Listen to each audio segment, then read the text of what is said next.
Natapos na ang ika-6 na hearing ng Independent Commission for Infrastructure o ICI sa investigasyon nito sa mga umano'y-umanomalya sa infrastructure projects kabilang na ang flood control.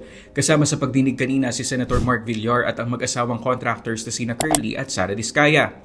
Ayon kay ICI Executive Director Brian Hosaka, humiling ang mag-asawang Diskaya na ipagpaliban muna ang hearing nila until October 15. Ito ay para magkaroon daw sila ng sapat na oras para makumpleto ang mga hinihing dokumento ng komisyon. Hindi naman na itinetalye ni Hosaka kung ano mga dokumento ang tinutukoy nila.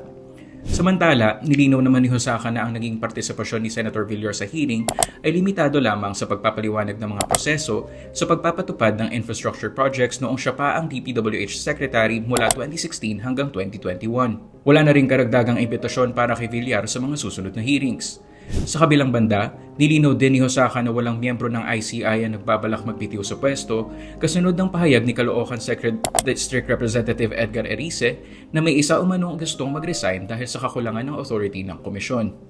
Ayon kay Hosaka, buo pa rin ang ICI at patuloy na nagpapatunay dito ang tuloy-tuloy nilang pagdinig.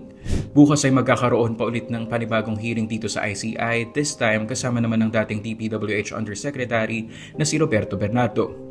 This is Zacharian Sarao reporting for Inquirer.